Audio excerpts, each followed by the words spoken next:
Just 1 minute while everyone's joining the meeting, and then we'll begin.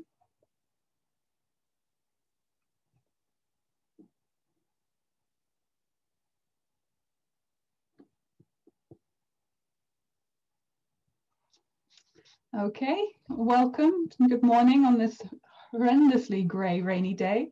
I'm Laura Rayner. I'm a policy analyst in the European Policy Centre's Social Europe and Wellbeing Programme. I'm pleased to be moderating the meeting today. Just a word to tell you that the meeting is being recorded, but it's just for internal purposes. Just to give some housekeeping, to participate in the question and answer session, please just write either your question in the Q&A box at the bottom of the screen, or if you would like to verbally give your question, if you click on participants at the bottom and then raise your hand, I'll keep an eye, and later in the meeting I'll try and bring in as many questions as I can, as much time as we have left at the end of the presentations. So just to welcome you to the meeting properly. This is a policy dialogue to look at the European initiatives on citizenship education, to discuss the need for stronger investment in citizenship education, and the role of the EU, and the rationale behind creating a European agency for citizenship education. We're very lucky to be joined today by Susanne Zels and Sophie Pornschlegel. Susanne is the co-founder and manager of Values Unite. This is an initiative advocating for the establishment of a European agency for citizenship education. She manages the initiative, based in Berlin. She was previously co-president of the think tank Polis 180. Sophie Pornschlegel is a project leader for Connecting Europe. It's a joint initiative between the European Policy Centre and the German foundation Stiftung Mercator. And this is the idea behind it is promoting transnational debates between civil society and EU decision makers. She's also a senior policy analyst at the European Policy Centre and a co-founder of Values Unite. We will be joined also by Victor Negrescu, MEP, who's Vice Chair of the Culture and Education Committee of the European Parliament and also a member of the Budgets Committee. So I'll start the meeting now by handing the floor to Sophie and to Susanne to give an outline of their proposals, and then we'll have a response from Victor thereafter. So Sophie, Susanne, the floor is yours. Thank you, Laura. It would be great if we could start the presentation. Yes, and just to mention that Victor hasn't joined us yet, but I'm sure he will in a minute.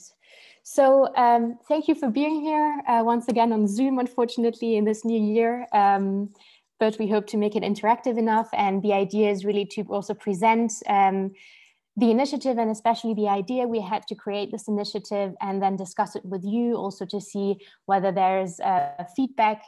We know it's a very ambitious proposal as such, but we thought that it would really make sense to have such an innovative and ambitious idea to kind of build momentum for citizenship education, knowing that we have such a difficult situation, whether it's with COVID-19, but also with the erosion of democratic values in the EU. So if we could go forward one slide, that would be great. So two of the main issues we looked at was first that we realized very much within that COVID-19 situation that governments rely heavily on citizens understanding the public measures that have been taken, and also understanding, for instance, differentiating between fake news and real information. So there was an underlying assumption that citizens have the knowledge and the skills to be able to understand why you have to take those public measures. So citizenship education plays a really important role there. Often it's not really acknowledged. Another important strand for our argumentation towards an agency for citizenship education was that we saw that the EU has been trying to find answers to respond to violations of values, especially concerning the rule of law, but only to a certain extent with success. So we thought that it would be good to have a different approach, which is more based on the preventive side, to focus more on citizens as such, because they are the basis also of democracy and the foundation, and having well-informed and political knowledge of citizens is the best way to prevent radicalization, extremism, and also support for democracy. So I think that's the main point about the argumentation. And now we'll give over to Suze to present the agency as such.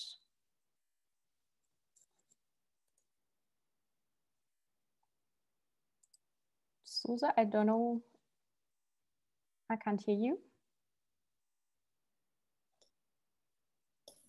Sorry, my mute button was hiding from me. So also thank you from my side for being able to discuss this proposal here today. Before we present the actual proposal for the agency, we've of course analyzed what has been happening or what has been done on citizenship education in the past. And we have visualized here the main milestones of the, say, past 2 decades in citizenship education. I would like to highlight 3 of them. First of all, the Council of Europe's Charter from 2010, which lists valuable recommendations on policy measures to be taken by the member states to promote human rights, democracy, and the rule of law. This has really been a major milestone in the past for citizenship education in Europe. And those recommendations are still something we turn to today. However, they haven't fully been implemented by all EU member states. Another very important document was in 2015, the Paris Declaration, where all EU education ministers signed this declaration as a reaction to terrorist attacks which took place earlier that year in France and Denmark. And again, the ministers in this document call for renewed efforts to reinforce the teaching and acceptance of fundamental values and laying the foundation for a more inclusive society through education, starting from an early age. They also declare to strengthen actions to be taken at national as well as European level on education to ensure that the humanist and civic values we share are safeguarded and passed on to future generations. The last milestone I would like to highlight today is the 2018 Council recommendations on promoting common values, inclusive education, and the European dimension of teaching. This again was a very important step towards strengthening citizenship education, I believe. And it's not the only document where this as an objective has been stressed. There's also other EU recommendations and strategies which include objectives on citizenship education. But also in this document, the Council stresses the value of citizenship education to creating and maintaining a cohesive Europe, which is also sort of the motivation for us why we launched this initiative. To look at a more comprehensive overview of all the different activities that have been taken in the past, please read up on our paper. It's in there in a lot more detail, but these are really sort of the three events I would like to highlight. And I think they also show that there has been a lot of formal commitments to citizenship education by EU decision makers. However, I believe the necessary policy measures and resources to really follow up on those objectives are still lacking. And this is why we've come up with 7 recommendations based on the analysis of the current state of citizenship education, which we believe the EU should follow up on. First of all, we would like to see a comprehensive European strategy on citizenship education to be developed to overcome the marginal role it is currently playing in various EU programs and activities. Also, the EU should support member states in implementing the Council of Europe's recommendations in the 2010 declaration fully. And we would like to see more frequent monitoring and evaluation in the areas of formal, non-formal, and informal education. seeing as this would be necessary to really comprehensively evaluate the current access to and quality of citizenship education in the EU. Also, the EU should invest in training and capacity building programs for educators on citizenship education, seeing as this would enhance students' quality of and access to citizenship education. European efforts to enhance lifelong learning opportunities should also include democratic competences more than they do today. This would really strengthen European democracies and citizenship engagement for all age groups.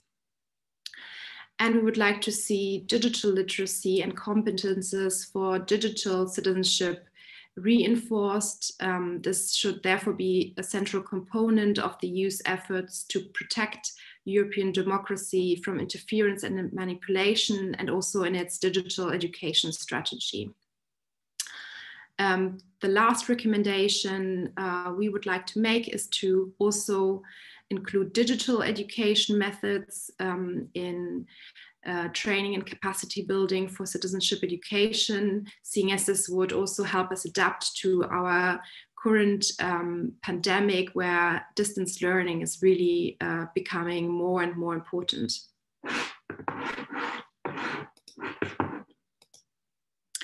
Moving on, I would like to shortly talk about what we actually mean by citizenship education, because there are various terms used for this throughout Europe.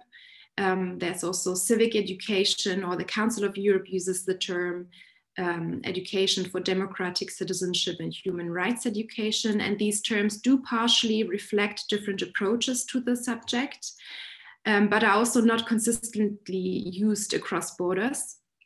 We have, for very practical reasons, settled for citizenship education because this is the most frequently used term. However, we would like to stress that our understanding, or what we are looking for the European Union to engage in when speaking of citizenship education, is very much also the definition of the Council of Europe's term, education for democratic citizenship and human rights education. Those definitions are in our paper. I will not cite them all because I think this will take up too much time, but I would also like to stress that the Council conclusions from 2018 have also already described very much what the European Union understands when speaking of citizenship education.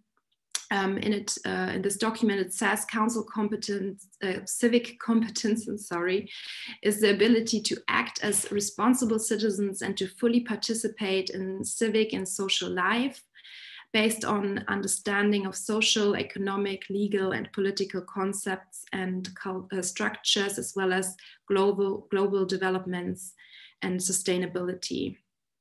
It also says that education in the EU should promote intercultural competences, democratic values, and respect for fundamental rights, prevent and combat all forms of discrimination and racism, and equip children, young people, and adults to interact positively with their peers from diverse backgrounds. So this really shows that we already have a common understanding of the matter. We already have settled on an understanding in the European institutions. But what we unfortunately see when looking at citizenship education in the national education systems, that it still very much focuses on the national or maybe regional, local level. And we would like to see such an agency that we are proposing to also really foster the European dimension, but also, of course, all the multi-level governance systems that are so important in our globalized world. I would now like to present you the 3 objectives which we believe the agency should focus on. First of all, it should focus on securing equal access to citizenship education for all people living in Europe, because this is so essential for then also securing access to political rights and social inclusion. Secondly, we believe that the agency should enhance the quality of citizenship education, because the access to citizenship education can only be as good as the quality is really. And to do so, of course, the agency would have to work very closely with local and regional stakeholders to make sure it provides capacity building and training, which is suited to a very diverse set of learning environments within Europe. And the third objective we have envisioned is to foster innovative and digital learning methods. I think the pandemic, but also the increasing digitalization really shows how important this is, and this should also apply to citizenship education. It can also provide opportunities to overcome language barriers in Europe, to include this in citizenship education methods, and this is why we would also like the agency to focus on this. The last part of our proposal I would like to discuss is the legal and institutional setup of the agency. This is, of course, always an important question when making such a proposal. And first of all, I would like to stress that there is a strong legal basis for establishing such an agency in the European treaties, based on the sector-specific Article 165. We would like to see a decentralized agency to be established. This would only be one of already 21 existing such agencies, which covers sector-specific policy areas. So this is really not an unusual way of how to approach such a topic. And the mandate of the agency would very much be focused on what is defined in the articles, so encouraging cooperation between member states and supporting and supplementing their action if necessary. Appropriate reporting and control are, of course, crucial factors for the accountability of such a decentralized agency. And for this purpose, we would like to see a management board to be installed, which should be including representatives of the EU institutions, but also of relevant other stakeholders working on citizenship education in the formal, non-formal and informal sectors. Now I'd like to pass on to Sophie. Yes, and before I continue, I'd like to also welcome Victor Negrescu. Hi, glad to see you here. So after having, thanks Susanne, if we could switch the slides, because I'd like to present you now the task we thought of based on this legal basis that would be there for such an agency. And we thought about it quite a lot, and we'll be happy to discuss it with you as well. To see what would be useful and what wouldn't. What we try to do is to make sure to not replicate anything that already exists, but try to bring it together and see what would be necessary. And so we looked at first coordination tasks that would be necessary at EU level, and also operational tasks. As I said, looking also at the objectives of improving the access and the quality of citizenship education, not only with the European dimension, but also.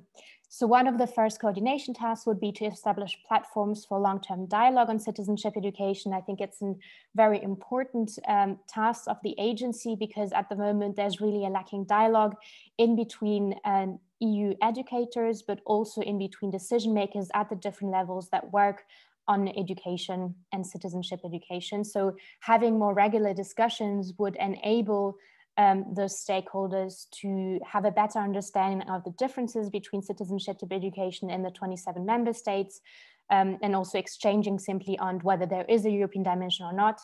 I'd also like to refer to a very good paper that was published, unfortunately only in French, by the Jacques Delors Institute about the European dimension of citizenship education, and also realizing that it's not very developed in France, and only part of some certain courses, because in some EU member states you do have citizenship education as informal schools as class or course, and in others it's part of, for instance, history or geography classes.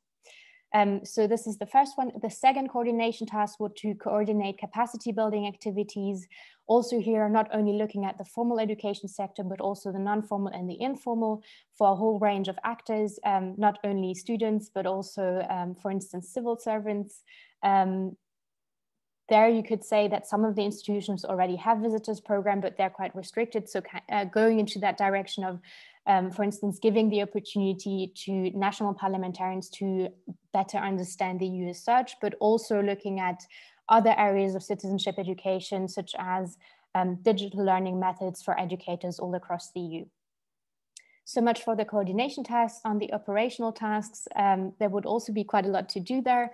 For the first, and that was a very important point for us, to establish long-term research and monitoring in citizenship education. There is, of course, the EURIDIS network that does research on citizenship education, but not on a very regular basis because they have quite a lot of range to cover and topics to cover. So having an agency to focus on this and to be able to really get a grasp of the state of play of citizenship education in the EU would be really helpful to be able to move forward, to find common points and to see where there are gaps and challenges. The second would also be to establish an operational grant for non-formal and informal citizenship education, going into the direction, of course, of Europe for Citizens. Although Europe for Citizens also covers a much broader range of topics. And there it would be especially important in the non-formal sector to support grassroots activities of civil society organizations, for instance, without going through necessarily also national governments, to make sure that everyone gets access to funding when it comes to citizenship education and providing information that is necessary to make sure citizens have the knowledge and the skills to develop their democratic competences. Then we had two more operational tasks. The one is provide easily accessible information and teaching materials. There as well, there are already a few things there. We can go more into details in the discussion afterwards. But the point here is that it wouldn't be only about explaining the EU, but also giving a better understanding of political debates that exist, also showing like the different perspectives that exist in the EU. So it would very much be different from the corporate communication of the European Commission, trying to explain what the Commission is doing, but rather provide pedagogical teaching materials to explain how, for instance, climate change is viewed in the different EU member states, just to give an example. And finally, also looking at the digital sphere that has become much more important with COVID-19, provide infrastructure and training for digital methods and tools, also for small organizations in the non-formal sector, for instance, as we saw that there is a digital divide there, and there would be a need for funding there. We started writing the paper also when the European Commission presented the Digital Education Action Plan, but we haven't seen much on citizenship education in that area, so I think it would still be very valid. So much about activities and tasks. Now I'd like to quickly speak about the organizational principles we thought for the agency. That would be on the next slide. Yeah, could you, the next slide? I've moved the slide. Ah, awesome, thanks. I didn't see it, sorry. It's still January, it's early. I'll quickly go over that. I think that was the most daring part of our paper, I would say. We actually thought about public authorities and agencies often being seen as quite technocratic bodies, or saying, oh no, not another European agency to focus on yet another topic. So what we thought is that this agency should really promote the values it tries to promote to its citizens. So democracy, critical thinking, citizen engagement, diversity, and even individual responsibility. So we try to be innovative in that sense, looking also at organizational development methods that do exist also in the private sector. There are some big companies that already work with those principles, and they work quite well, even though you would say that it's ambitious. But for instance, self-governance, decentralization and digitization, obviously as everyone works remotely, this is something that could be installed in the more long term. Transparency would be very important. Inclusion and diversity, knowing that there has been also, there are new initiatives now also by the EU to promote an anti-racist agenda, for instance. And then agility and impact orientation to make sure that really the agency is needs oriented and only goes to support those who actually really need it. yeah, that's some of the core principles, and I will not get into more details, but you can have a look at the paper to see in which direction we were thinking. So and last but not least, a few recommendations. Suze already mentioned quite a few of them, so I won't get too much into details. But overall, I think one of the first steps would be really to invest more in research and monitoring to understand the state of play of citizenship education in the EU. Whilst we were doing our research for the paper, we realized very much that sometimes it was not very easy to understand fully what was happening in the 27 EU member states. So I think that would be important. And one idea we had was also to launch a pilot project, as the pilot project and preparatory actions that exist within the multi-annual financial framework. So this is something you could look at to further develop the idea of an agency and see whether it would be possible. Knowing, of course, that there's a different timing, the agency would be very long-term planning. And in the meantime, they are quite concrete recommendations. As I mentioned, Suze already mentioned quite a few of them. You still have the national packages or the national action plans that haven't been done yet within the Next Generation EU recovery package. So we think that citizenship education should be a priority in that area. And then, of course, within all the initiatives that exist of the European Commission, we need to make sure that we promote citizenship education. So whether it's Erasmus+, the European Education Area, or the Digital Education Action Plan, I need to mention a few. And in order to delve more deeply into that monitoring and research aspects, we also thought about having a better monitoring of citizenship education through EURIDIS, or for instance, establish a Jean Monnet project on that issue. And last but not least, I still put in the European strategy on citizenship education, because we think that would be also a very useful recommendation. And there are more of those in the paper, so don't hesitate to have a look at them. That's about it for the presentation. So thanks a lot for listening. And we're very much looking forward to having your input into this. As I said, at the beginning, I think that it's an ambitious initiative we try to present, but it's important, as we know in the political context in which we're in. Maybe quickly on the political conflicts that might be there. We know that the European Council is not likely to promote such an agency in the first place. We're fully aware of this, but we do think that it's still important to advocate for it, and also especially advocate for the steps in between to make sure that we have a better citizenship education in the EU. Thank you, both of you, for giving a really comprehensive overview of the details of your paper. I'm glad it's now to Victor Negrescu, MEP, to give his response first. I see there's some questions already coming in, but please have in mind that we'll start with questions after Victor has responded. So if you have anything that's in the back of your mind, please feel free to write it down. Victor, the floor is yours. Thank you so much.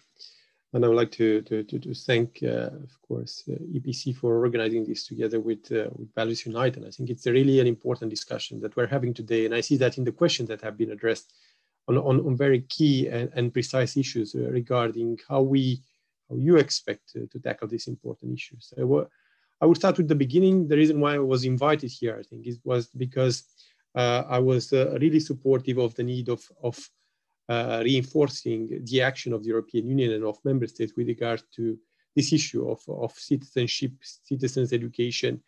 And of course, I spoke about that in European medias, and also in the same time, I have promoted a petition on the need of speaking more about the European citizenship. And this petition was sent to the European Parliament. It has been discussed, and it has received, I think, quite a strong and positive answer from the European Commission, underlining once more that, of course, the European Union and the Commission has a clear mission in building this European citizenship. And of course, they commit in that specific answer received from the Commission to allocate more financial resources from the MFF in support of, again, of the common citizenship, in support of educational programs. And at the same time, they clearly mention their desire to reinforce this sentiment, this feeling of belonging, again, to a common union. And of course, they mentioned a couple of examples, like, for instance, having the European flag on our ID cards. And of course, there are a lot of small but strong steps that can be made in this direction, because I think it's important not to simply have, like the representative from Values Unite have mentioned very clearly, not simply have documents referring to those concepts, but really have a concrete action, a framework based on which, of course, we are going to move forward and have an objective. So here, I'm a strong supporter, and I'm going to say it very clearly. I support this initiative of having an agency focusing on citizen education, and I would like, of course, in the European Parliament, be an active supporter of that. You mentioned in your document at some point is raising a coalition in the European Parliament on this important topic, and of course, you can count on me in this regard. Also, as a vice president of the Culture and Education Committee, I think I can really have an active involvement and also hopefully an impact in promoting this concept. I also, together with other colleagues in the European Parliament from all political groups, we launched recently a European Education Alliance, of course, composed of decision makers in the European Parliament interested in educational issues in all committees. So we, of course, we will raise this issue in our upcoming meeting to see to which extent, of course, we can support this initiative. Because again, the issue, like mentioned in the document, but also like you all know very well, it's about really informing citizens about their rights, about their duties, about how the way that he can participate at different levels, local, national, European level, and how they can have an impact. Because we have this thing that something that is widely reflected, of course, in all polls, the fact that citizens believe that their voice doesn't count enough, believe that they cannot have an impact in the decision-making process. We have developed so many tools that it became quite difficult for citizens actually to participate in the same time because they are not aware of those different opportunities.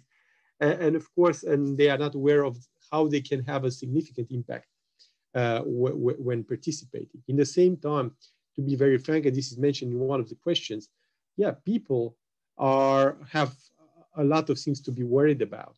And unfortunately, because they are, of course, under pressure daily, they don't have enough time and sometimes willingness to really participate actively to the full decision-making processes. So this is why it's important for that to be made very accessible for them, easy to use.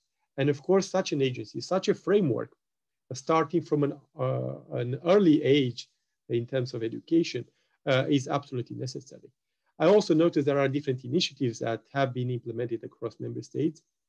Some are really positive. In the same time, I will add here the need to evaluate in terms of quality of the process of education, not simply having the curriculums, but also really make sure that the quality of the educational processes fit the target. Because again, if we don't have a quality educational process, we will lose people. We'll have people attending the meetings, the classes, or the discussions. But if they believe this is not interesting for them or suitable for them, after that they will reject it. So I think it's important also to look at that into details.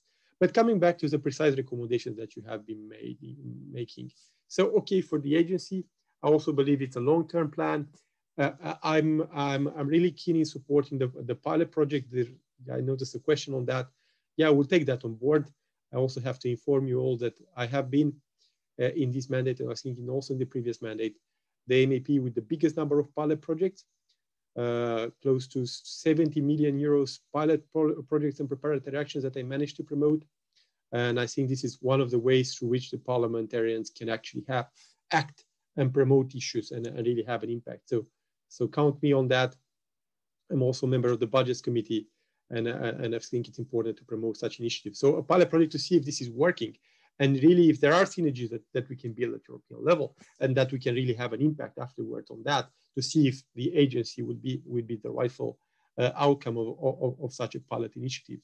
In the same time, of course, pushing the Commission to come up with an action plan or a strategy in the field, I think it's important. In the same time, raising awareness on this topic in the European semester format might be something interesting.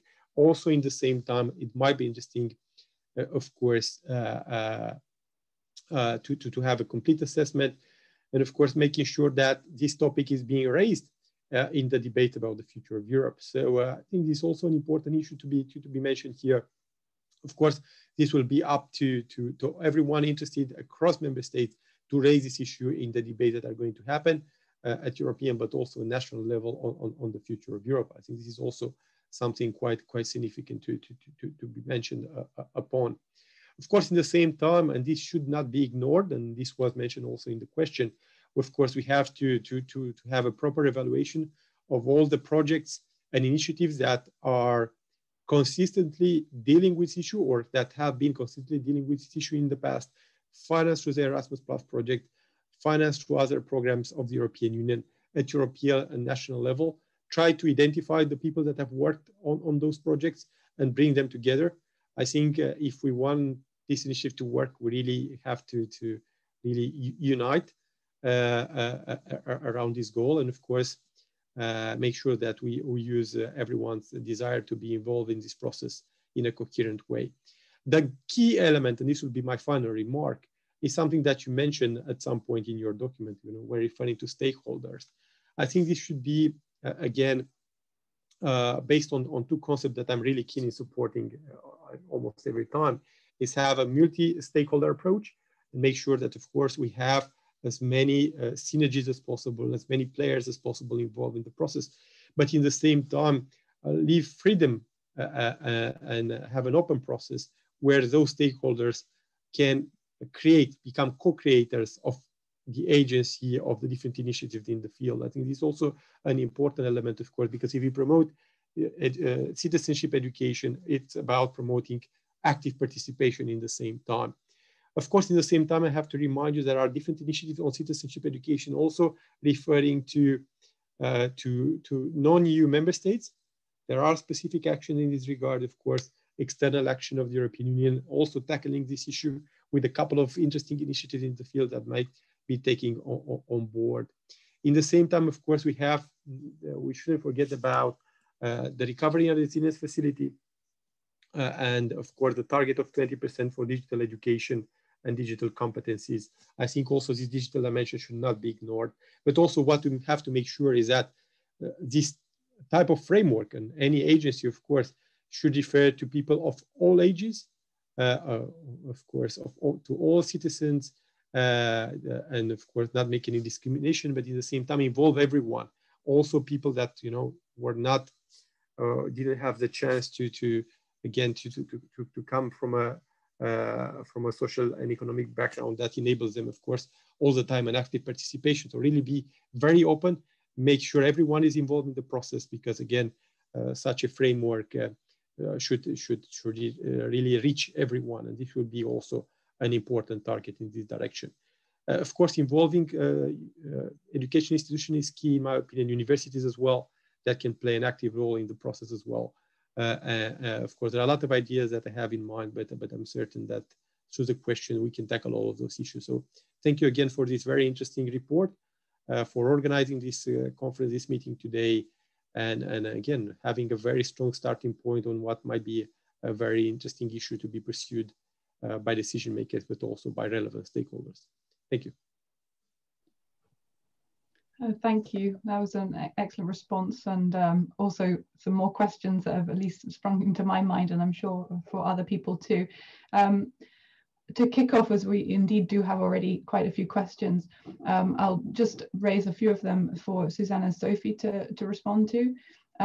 Indeed, Nico Keppens has written, citizenship is related to how society is organized, and everybody sees democracy differently. Perhaps during this year, it could be promoted to have online and, when it's possible, offline meetings all over Europe to understand what we mean by democracy and inform people what it entails, what are the different forms of representative democracy, and what rights and obligations there are. This could lead to a common view and hence more trust in institutions and in how we as citizens can contribute to its proper functioning. Also similarly, and Victor has already touched upon this, he goes on to say that how do you make citizens interested in following these courses? A large majority of citizens are indeed not interested, or too tired or busy to do something like this. And indeed, it therefore creates a greater problem with becoming victims of populism and fake news and so on. So how do you respond to that? So I'm happy to answer this question. Thank you very much for it. I think it's a very important one, because also we write in our paper that, of course, we do not wish for a agency to be defining what democracy is in a top-down way, but really what this agency should promote is a dialogue and a bottom-down approach towards discussing what our values are, such as democracy, and through this dialogue also establishing a common understanding, which is of course essential for our European and social cohesion.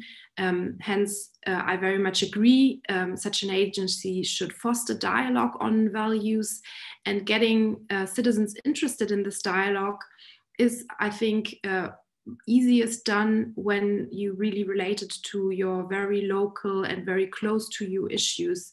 Many of the reports which do exist on citizenship education, unfortunately not on a European scale, but sort of on a smaller scale, always really highlight how the best outcomes, learning outcomes, are achieved when it is through active participation and sort of real life experience of being included in decision making, being included in political life.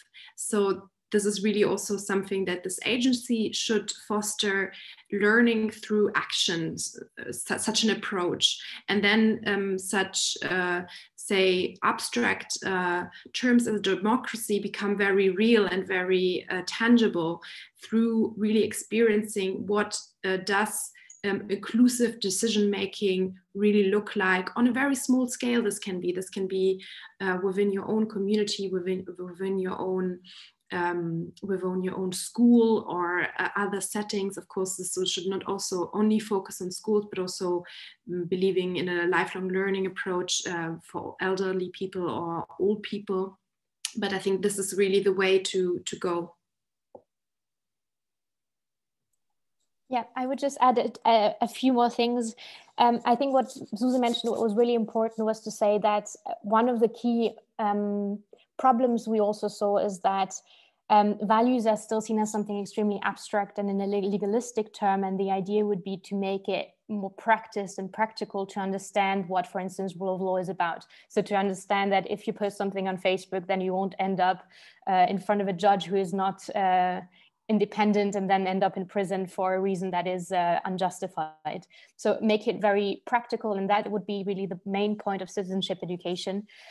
One of the aspects we didn't talk too much about is the conference as such. I think also there you could see that there's an assumption that people and citizens in the EU can participate in politics without necessarily giving them the knowledge and the skills beforehand, which I think is an assumption that shouldn't be made as such.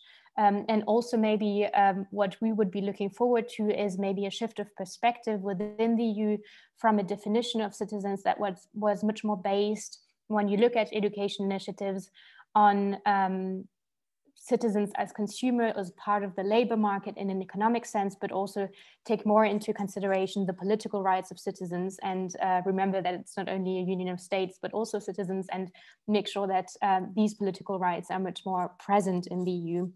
I think that also responds to the question that was there on Article 10. I think the legal basis we chose was because of practical reasons, that it would be easier to implement an agency on that topic, but maybe Susanne can say more about this. And when it comes to what could be done to promote democracy, I think a last point I wanted to make is that it's very difficult, of course, to say, oh, we'll just hold online meetings and then everything will be fine. It needs to be extremely targeted to different groups of society to make sure that it works out. And also they're looking at approaches that have worked. For instance, Schwarzkopf-Stiftung does that in Germany quite well, where they train the trainers. So it's people that are trained that will then bring forward ideas about democracy, for instance, to their own peer groups. So the peer group approach, I think, would be very interesting to look at as well, so that it's not too frontal, but rather also this has this active part of understanding and yeah, actually making it more practical in those terms. Victor, if you want to respond as well. Yeah, I think Susanne and Sophie were quite clear on that point, but I want to add another dimension. I think, of course, such a framework is not about educating people. It's about informing people. It's not about telling people what to believe. It's about giving them access to opportunities and fully understand, of course, the dimension of their rights and duties in the same time. We should not forget about the duties either. In the same time, of course, it's important, again, to identify clear mechanisms and instruments to which they can actively participate that interest them and give them access to information everywhere. As that information should be available, of course, in formal settings, but also in non-formal settings. That information should be available in the media, but also in social media. That information should be available where people are working, but also should be available to people that are unemployed at the same time, in senior clubs, but also in youth clubs. So it's clear it's about doing something else. In the same time, this will enable potentially to have a more coherent approach coming from EU institutions on tackling this issue. And I have to mention, and this was clear also during the European elections campaign, that dozens of millions of euros have been spent by European institutions on communicating about Europe. And to be very frank, sometimes not very efficiently. I was myself a minister underlining the fact that European institutions were not working together. We had a campaign being done by the Commission, another one by the European Parliament, and another one by the Council. Member states were campaigning by themselves, and also sometimes, the delegations, the delegation of the European Parliament in member states, the delegations of the Commission, the representation of the Commission in member states were doing separate activities, and there were no real synergies. And of course, so that means that we have the financial resources. It's not really about adding more expenses.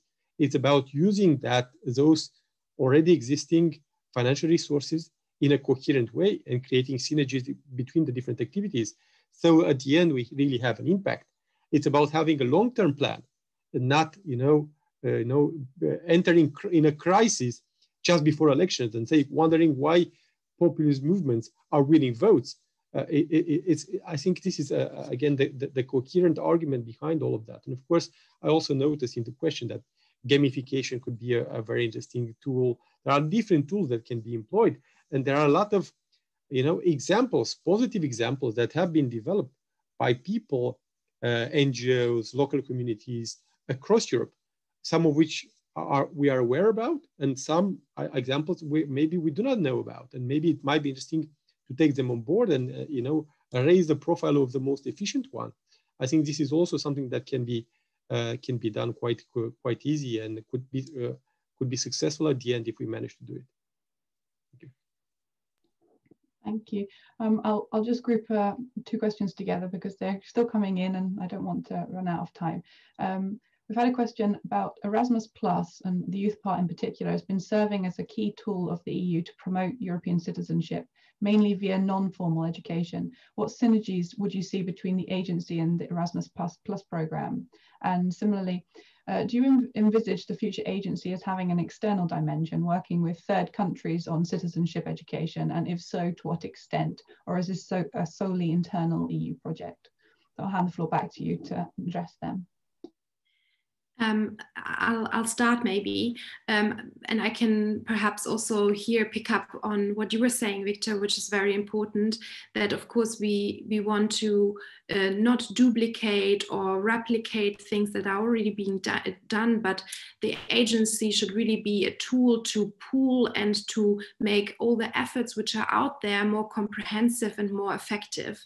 So we also are very aware of that there's, of course, very good learning materials out there. Some of them are being financed or developed through Erasmus+, and also by national agencies or citizenship education practitioners. And the agency's role should not be to, invent everything from scratch, but really to look at what is out there, what is already being developed, which is effective, and then support educators by making this more easily accessible, by distributing these materials, or by pooling, for example, activities from the different institutions which are looking to inform citizens on their abilities to participate in EU decision making, or also maybe on national decision making. So the agency should really not duplicate.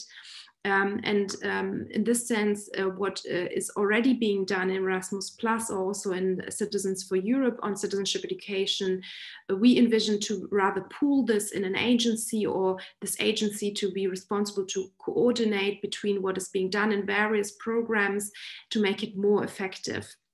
When it comes to an external dimension, or working with third countries, this is something we haven't really touched upon in our proposal. Of course, it would make sense for an agency to also work with the European External Action Service to coordinate in how far what is being worked on internally can also contribute to an external policy. But this is something we haven't actually really detailed in our proposal, and we will take up this proposal or this idea maybe for future discussions or developments. I also really like what you were saying, Victor, that this is of course only a first input for a discussion, and this has to be developed with the national and European stakeholders which are and have been working on this. So we really only want to give an impulse to really get this discussion going again, and maybe make an offer for how this could look like. Also, I would just compliment to what Suze just said, to mention the Council of Europe's great work in that field already. That goes also beyond, of course, the European framework. One of the reasons I think, and Suze, you can of course come in again, but one of the reasons as well is that 27 EU member states is already means 27 different national education systems, which is quite a huge amount to look at. And we thought that having an agency focusing on the EU and the EU framework would also enable us to have a broader scope in the action that can be taken than to going beyond. But it's true that looking at the internal and external dimension is extremely important, and it would be good for them to obviously work with, for instance, the EIS, especially looking at the non-formal sector, or like, for instance, civil society support. Where I come from, you can see that the EU spends much more money in the external dimension than in the internal dimension. Of course, because of the Copenhagen criteria, we didn't expect to have those issues when it comes, for instance, to rule of law violations. So I think it's very important also to look at the internal dimension, knowing that some aspects are even better in the external dimension than in the internal dimension at the moment. I was wondering, just from my own perspective, unfortunately, from Brexit Britain, you know, and indeed it's a question that has been raised. You know, citizens have lost trust in politicians' institutions. They're convinced that politicians' institutions have hidden agendas. They don't work for a common purpose. How can politicians' institutions change that perception, which is a precondition for the agency to be accepted? From just adding from my own perspective, maybe it's the other way around. Is there a need for the agency to exist in order to then start tackling that question, or indeed do we need to work the other way around? Maybe if I can just come in here, I think one of the points I didn't mention yet, and it would be great also to get your input from the public there and the participants, is that we had a long discussion while talking about the paper on how to involve national governments. And we know that, for instance, I mean, I can only speak from the German or the French example, that there is quite a lot of resistance from National Education Ministry, for instance, to actually do more, or to be criticized for the lack of European dimension of citizenship education. In Germany also, the difficulty is, of course, that it's at federal level. So you see that there's already a complex construction of what kind of public authorities are responsible for instance, the formal education curriculum. And in some countries, in non-formal education already almost doesn't exist, so it's also difficult then to give the fundings when it's not something that is usual. So that's something we talked about, and it's, I guess, something that would need also to be more worked on, because if this agency is going to be a legitimate body, of course it will be done by the EU as such, but it would be extremely important to make sure there is this consensus at the beginning, so that its action can actually be efficient. And I think that would be one of the crucial points. Also, why it would be good not to maybe establish it too quickly, but to make sure that you have those stakeholders on board that are necessary to make sure it works well. And that would mean also a whole lot of work at political level to be able to convince the national or even the regional level that it is important and will provide support rather than duplicating what already exists. And it's also, of course, a power question of who's responsible for what, to make sure that the agency is not there to take over the tasks, but to support them. Victor, I think you wanted to respond as well. Yeah, because the question refers to politicians or people involved in politics, no? Because politicians at the end are people involved in politics. And to be very frank, yeah, even populist ideas are promoted by politicians. Huh? They pretend not being politicians, but they are actually politicians. If we go, we saw that in the US a couple of days ago, how populist ideas promoted by politicians have an impact. And we see that in Europe as well. So of course, yeah, this will always exist, on this image or this idea that there is something behind that. And indeed here, this will be I think one of the biggest barriers, I think, in this sense. Of course, there are always going to be reactions or oppositions to any idea. And of course, the ministers for education, you know, they oppose sometimes, you know, having issues regarding education at European level, just not because they don't want to take on board other issues, or simply because it's you know, somewhere mentioned in the internal documents of the respective ministry that they have to mention that in all the discussion in the council. And I have been in the council, and sometimes civil servants are the one that need to be convinced before, because when they draft the speaking points to the minister, they have to understand the full dimension of the proposals that are being discussed. So a lot of discussion needs to be made, a lot of reflection, a lot of discussions. It's not about replacing member states' role. It's not about replacing the role of federal states, of lands, or of local communities in dealing with education. It's about seeing what we can do better together at European level. And of course, if we speak about EU citizenship more exactly, which is mentioned in the treaties, and which was agreed upon by member states, it might be interesting to have Europe dealing with that also to a certain extent, and not simply leaving that somewhere lost in the, you know, between administrations. And of course, again, it's not about the EU telling member states or local communities how to do that. It's simply about identifying best examples, creating synergies between the funds, making sure that there is a coherent approach, sometimes being more efficient on how we are tackling this issue and how we are spending money on this issue also in the same time. Because, you know, in the report, you have a couple of projects that have been presented, but I know myself other projects that are dealing with this issue. But of course, what we all know is that there are no synergies between those projects. We have a Jean Monnet project dealing with this issue. We have a project dealing with that in Erasmus. We have a project dealing with that on other programs.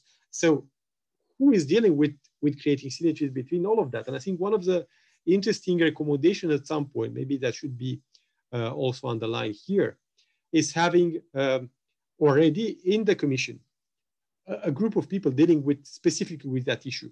I know you mentioned there a unit at some point, but it might be interesting to have a unit, but at least start with having, you know, 2 or 3 people precisely defined on this specific issue, and after see whether or not the unit will be the right way to pursue this. But really having someone answering these questions, because I know this issue of citizenship education has been raised on different files in the European Parliament in our dialogue with the Commission, and we receive answers, but they are not so consistent, and always other people are dealing with the issue.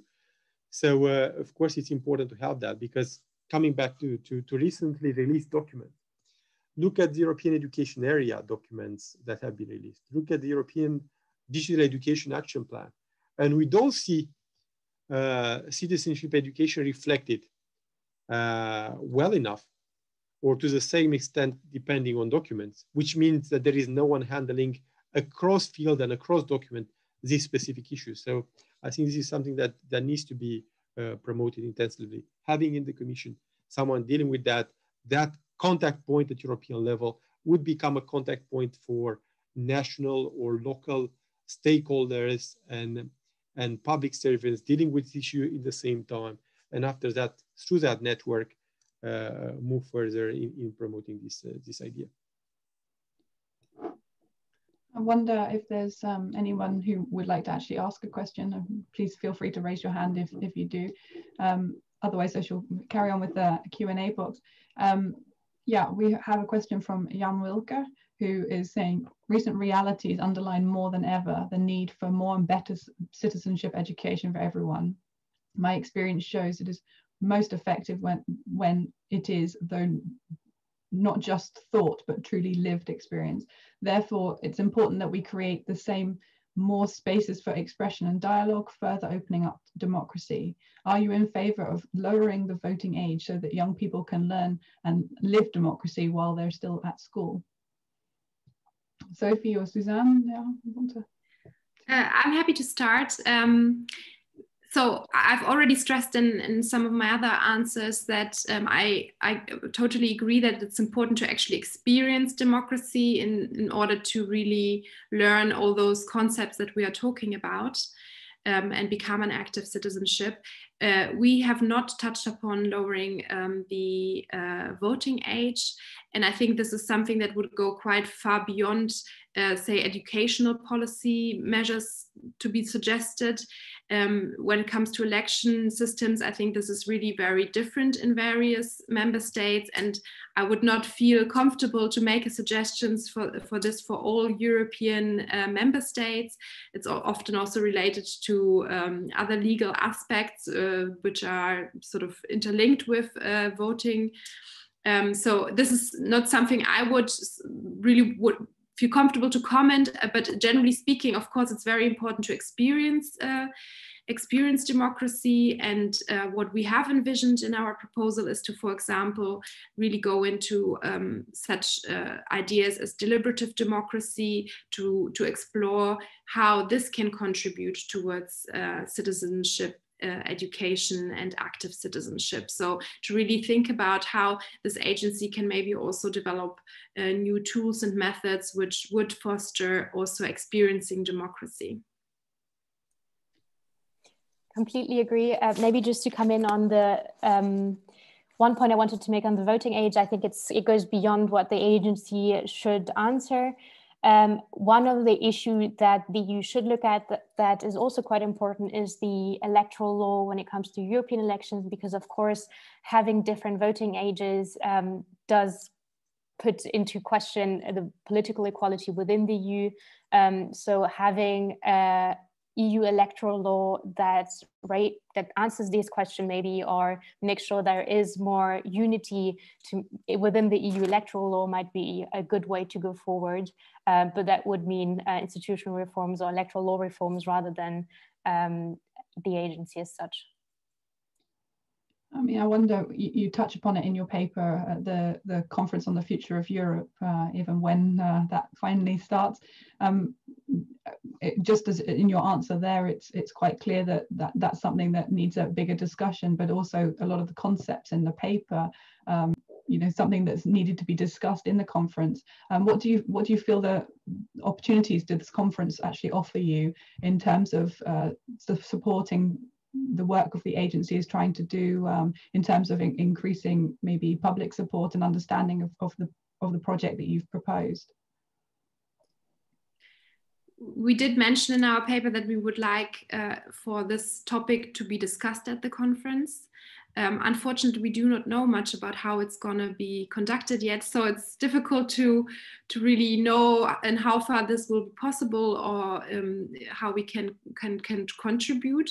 But it would, of course, be very important to have an opportunity to deliberate on this proposal, and the conference would provide an opportunity for this. Yeah. Oh, yeah. Sorry.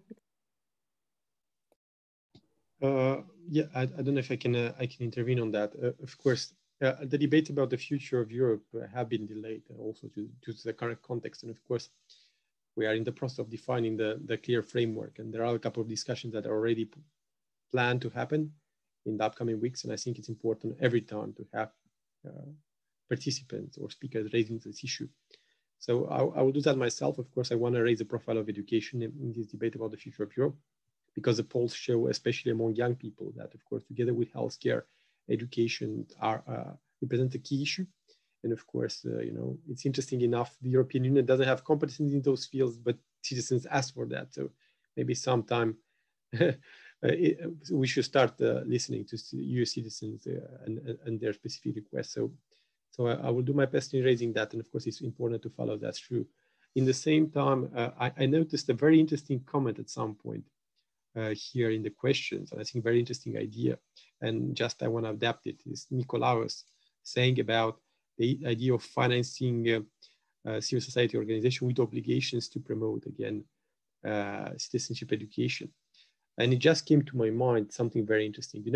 When you receive EU funding at national level, even cohesion funds, you are requested to do a lot of things. Like, for instance, spending money on environmental issues, 15% at least for that, a certain percentage on other issues. But we don't have any reference in the need of having a European dimension to the projects. And having, this informing really people about, about the European context.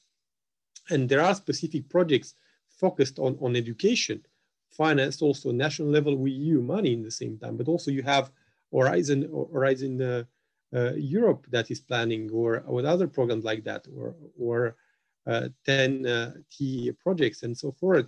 And of course, there is no obligation or no recommendations. I would like to have obligations maybe to have this citizenship education dimension introduced there on those projects that can have this dimension, of course. And it might be interesting, of course, to try to have that represented to a certain extent, because there are, for instance, obligation on some projects to communicate about the projects. We should introduce that as well, because you mentioned, Laura, very well the example of UK, and there have been a lot of very interesting projects financed by the European Union over there, and we learned during the Brexit process that people were not aware of that, and that there were no billboards saying that the projects were financed by the European Union, despite the obligation coming from the European Union in this regard. So of course, this shows that we have to show people where the European Union is acting, and of course, why we can do more things together. So maybe this is something to reflect upon. I don't know legally how this can be done, but I'm certain this can be possible to a certain extent, and have this dimension represented in most of the projects financed by the EU. If I can come in here, actually, that's to kick off the debate maybe on that topic, which is not directly linked to the agency as such, but I agree with what Victor just said. I think and I would add something to it, saying that it would be important to differentiate between communication efforts, but then also citizenship education as such, because especially when knowing that there are quite a lot of Eurosceptics and people not being sure about what the EU do, the criticism of doing propaganda is there. So I just thought that it's interesting that the European Commission has a DG Com, whereas, for instance, the German Chancellery or the Élysée Palace does not necessarily have to invest that much in communications, because you have the media talking about them. So I think there you see that the issue is also that we don't have that European public sphere, and therefore the institutions themselves need to promote what they're doing to make sure that they're understood. And I think that's one of the core issues that shows, well, is a symptom of a problem we're facing with the lacking a European public sphere. I think that the EU should invest more into communications, and that CSOs should also make sure to showcase when they do get money and public funding from the EU. At the same time, I think that should be quite clearly separated from citizenship education as such. And I think there the EU could also take a broader approach. For instance, when it comes to the Europe for Citizens Fund, one of the criteria was to say we need to fund transnationally. So you need to have partnerships within different countries, except that you do have smaller civil society organizations that do not necessarily have the contacts in other countries or even the means to actually have those contacts, but they still do very, very important work when it comes to European values as such. So promoting democracy, promoting anti-extremism, anti-discrimination work. And I think that was also a debate that happened at some national levels. For instance, in Germany, there's a democracy promotion legislation that was passed at national level, also to just promote those organizations that do that important work on social cohesion and making sure that democracy and social cohesion stay there. And I think there maybe the EU could also look at being, not having necessarily focusing on the EU dimension, but just generally funding organizations that that work on European values as such, without necessarily doing the promotion of EU institutions.